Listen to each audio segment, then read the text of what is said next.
Hello, good morning, my students. How are you this morning? I hope all of them are fine and full of spirit and stay healthy. Oke, Nak. Pada pagi hari ini kita akan belajar. Jangan lupa berdoa terlebih dahulu di tempat masing-masing. Ya, kita belajar PKN dari buku kita subtema 3. Pembelajaran yang kedua dari tema 8. Okay, my students, have a study and happy watching. God bless you. Keep spirit. Oke, Nak, sekarang kita belajar yaitu tentang mengenal budaya Indonesia. Ya, Indonesia negara yang kaya akan budaya. Ada berbagai macam suku dan agama di Indonesia. Masyarakat memiliki kebiasaan dan budaya yang sangat beragam. Bertualang untuk mengenal budaya Indonesia merupakan tanda cinta tanah air. Bertualang untuk mengenal keindahan juga merupakan kegiatan menyenangkan. Keragaman budaya dipengaruhi oleh letak wilayah Indonesia. Indonesia negeri yang sangat luas dan kaya. Indonesia yang luas terdiri atas lautan dan daratan. Indonesia juga memiliki pantai dan pegunungan yang sangat indah. Kebiasaan masyarakat di pegunungan berbeda dengan masyarakat di pesisir pantai. Meskipun berbeda-beda, bangsa Indonesia tetap hidup rukun. Semua bekerja sama menjaga Indonesia. Hal ini sesuai dengan semboyan Indonesia, yaitu Bhinneka Tunggal Ika. Masih ingat kan, Nak, semboyan bangsa Indonesia? Semboyan tersebut terdapat pada lambang negara Garuda Pancasila. Semboyan tersebut tertulis pada pita yang dicengkram oleh burung Garuda. Ya, Nak, pada pembelajaran yang sebelumnya kita sudah mempelajari bagian-bagian yang terdapat pada burung Garuda Pancasila. Ya, pada cengkramannya terdapat semboyan bangsa Indonesia. Keberagaman harus disyukuri sebagai rahmat dari Tuhan. Menerima dan menghormati perbedaan termasuk sikap yang disukai Tuhan. Iya, Nak, makanya kita harus dapat menghormati dan menghargai orang yang berbeda dari kita. Ya, baik itu dari sukunya, budayanya, agamanya, harus dapat kita hargai. Karena hal tersebut termasuk sikap yang disenangi oleh Tuhan. Coba kamu perhatikan contoh perilaku berikut ini. Ada si Udin beragama Islam, Edo beragama Kristen Protestan. Udin dan Edo tetap rukun berteman.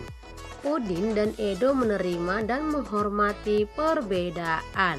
Ya, harus selalu menghormati perbedaan. Itulah yang terjadi pada Udin dan Edo. Sama seperti Siti dan Dayu. Siti berasal dari suku Minang, Dayu berasal dari suku Bali. Siti dan Dayu tetap rukun berteman. Siti dan Dayu menerima dan menghormati perbedaan. Ya, ada juga tentang si Beni dan Lani yang memiliki pendapat yang berbeda saat berdiskusi. Beni dan Lani tetap rukun berteman. Beni dan Lani menerima dan menghormati perbedaan.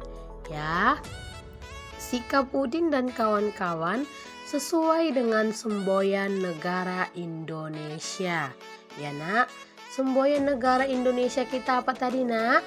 Benar, adalah Bhinneka Tunggal Ika.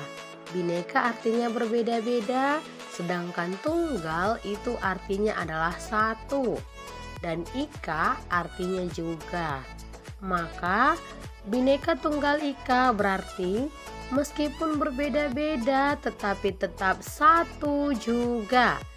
Meskipun memiliki banyak suku bangsa dan agama, tetapi semua tetap satu. Tetap satu, yaitu Indonesia. bangsa Indonesia. Ya nak, dengan lambang negara adalah burung Garuda Pancasila. Oke, good.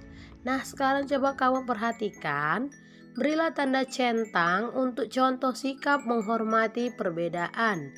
Berilah tanda silang untuk sikap yang tidak menghargai perbedaan. Coba kamu perhatikan tabel berikut ini, nak. Di sini ada 5 soal. Sikap yang pertama ada bermain dengan semua teman. Apakah itu sikap menghargai perbedaan? Tentu. Dan yang kedua, menolak pendapat orang lain. Ini menghargai perbedaan, nak?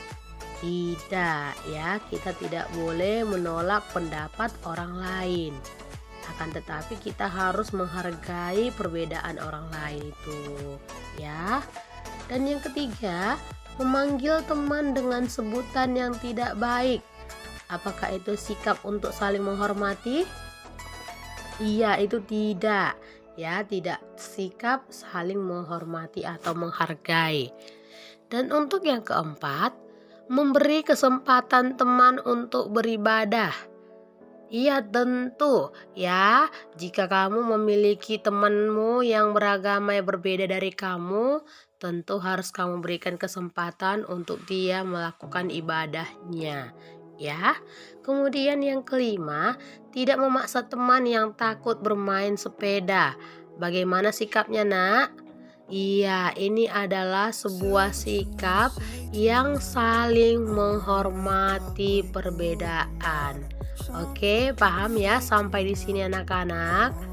Nah, ada banyak contoh pelaksanaan semboyan Bhinneka Tunggal Ika. Ya, coba kamu jelaskan salah satu contoh yang pernah kamu temui. Di sini ada sebagai contoh. Ini hanya contoh, nanti kamu buat cerita kamu sendiri ya, nak ya.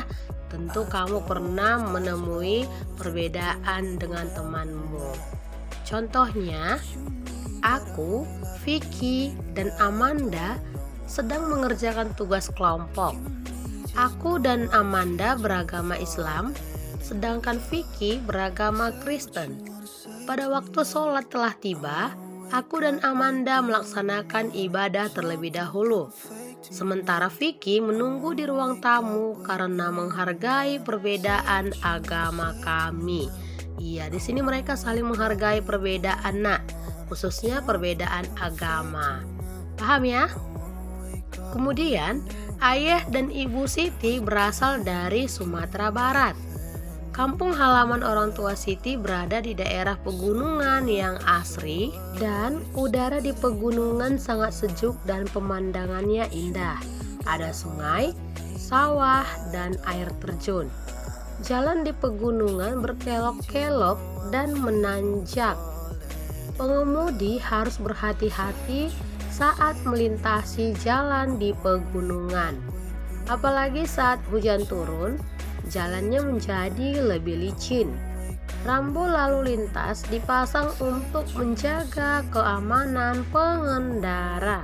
Nah, coba kamu perhatikan, nak, rambu-rambu lalu lintas berikut ini. Rambu tersebut dapat ditemukan di jalanan berkelok-kelok. Rambu tersebut juga dapat ditemukan di daerah pegunungan. Lalu, apa arti dari rambu-rambu lalu lintas berikut ini, nak? Pasangkanlah simbol rambu-rambu lalu lintas berikut dengan artinya, ya. Nah, coba kamu perhatikan.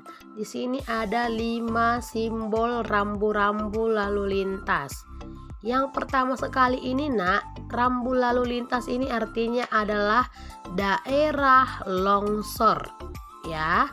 Dan yang kedua, ini adalah dilarang parkir, ya, nak.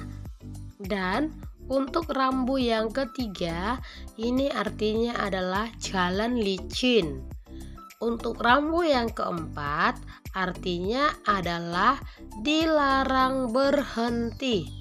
Rambu yang kelima, artinya adalah jalan berkelok-kelok.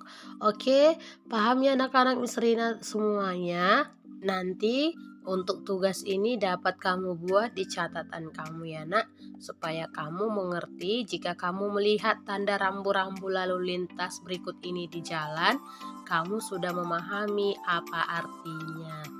Oke, nah sekarang coba kamu perhatikan, menurut kalian mengapa harus dipasang rambu jalan berkelok? Ayo, dipasang itu nak supaya pengguna jalan mengetahui kondisi jalan yang akan dilalui dan lebih berhati-hati. Nah, demikian tadi materi pembelajaran kita tentang menghargai suatu keberagaman.